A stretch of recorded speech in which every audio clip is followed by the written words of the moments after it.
Another day, another story. Chapter VIIA. Reciprocal arrangements for assistance in certain matters and procedure for attachment and forfeiture of property. Section 105A of Criminal Procedure Code.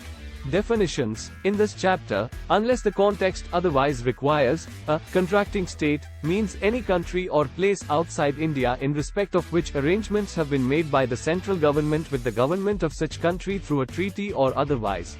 B. Identifying includes establishment of a proof that the property was derived from, or used in, the commission of an offense. C. Proceeds of crime means any property derived or obtained directly or indirectly by any person as a result of criminal activity, including crime involving currency transfers, or the value of any such property. D. Property means property and assets of every description, whether corporeal or incorporeal, movable or immovable, tangible or intangible, and deeds and instruments evidencing title to, or interest in, such property or assets derived or used in the commission of an offense, and includes property obtained through proceeds of crime. A. Tracing means determining the nature, source, disposition, movement, title or ownership of property. Section 105B of Criminal Procedure Code. Assistance in securing transfer of persons. 1. Where a court in India, in relation to a criminal matter, desires that a warrant for arrest of any person to attend or produce a document or other thing issued by it shall be executed in any place in a contracting state, it shall send such warrant in duplicate in such form to such court, judge or magistrate through such authority, as the central government may, by notification, specify in this behalf, and that court, judge or magistrate, as the case may be, shall cause the same to be executed.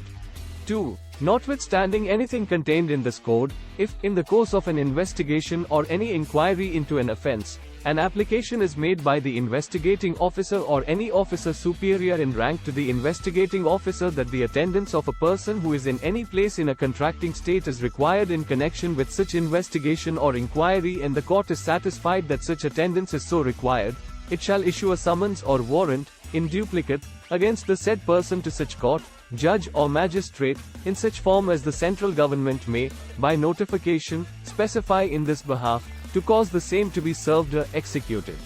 3. Where a court in India, in relation to a criminal matter, has received a warrant for arrest of any person requiring him to attend and produce a document or other thing in that court, or before any other investigating agency, issued by a court, judge or magistrate in a contracting state, the same shall be executed as if it is the warrant received by it from another court in India for execution within its local limits.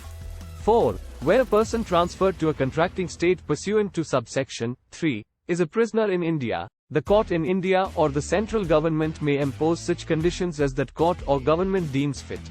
5. Where the person transferred to India pursuant to subsection 1 or subsection 2 is a prisoner in a contracting state, the court in India shall ensure that the conditions subject to which the prisoner is transferred to India are complied with, and such prisoner shall be kept in such custody subject to such conditions as the central government may direct in writing.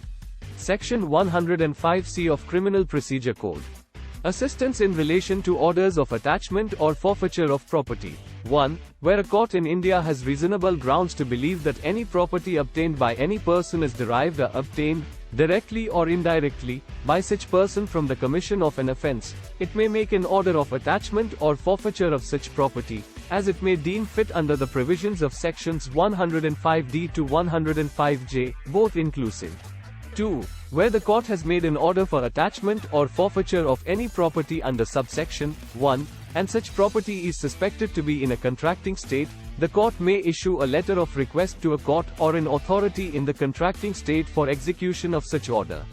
3. Where a letter of request is received by the central government from a court or an authority in a contracting state requesting attachment or forfeiture of the property in India, derived or obtained, directly or indirectly, by any person from the commission of an offense committed in that contracting state, the central government may forward such letter of request to the court, as it thinks fit, for execution in accordance with the provisions of sections 105D to 105J, both inclusive, or, as the case may be, any other law for the time being in force. Section 105D of Criminal Procedure Code. Identifying unlawfully acquired property. 1. The court shall, under subsection 1, or on receipt of a letter of request under subsection 3 of section 105C, direct any police officer not below the rank of sub-inspector of police to take all steps necessary for tracing and identifying such property. 2. The steps referred to in subsection 1 may include any inquiry, investigation or survey in respect of any person, place, property, assets, documents, books of account in any bank or public financial institutions or any other relevant matters. 3. Any inquiry, investigation or survey referred to in subsection 2 shall be carried out by an officer mentioned in subsection 1 in accordance with such directions issued by the said court in this behalf. Section 105E of Criminal Procedure Code. Seizure or attachment of property. 1. Where any officer conducting an inquiry or investigation under Section 105D has a reason to believe that any property in relation to which such inquiry or investigation is being conducted is likely to be concealed, transferred or dealt with in any manner which will result in disposal of such property, he may make an order for seizing such property, and where it is not practicable to seize such property, he may make an order of attachment directing that such property shall not be transferred or otherwise dealt with, except with the prior permission of the officer making such order, and a copy of such order shall be served on the person concerned. 2. Any order made under subsection 1 shall have no effect unless the said order is confirmed by an order of the said court, within a period of 30 days of its being made. Thanks for watching. Please subscribe for more videos.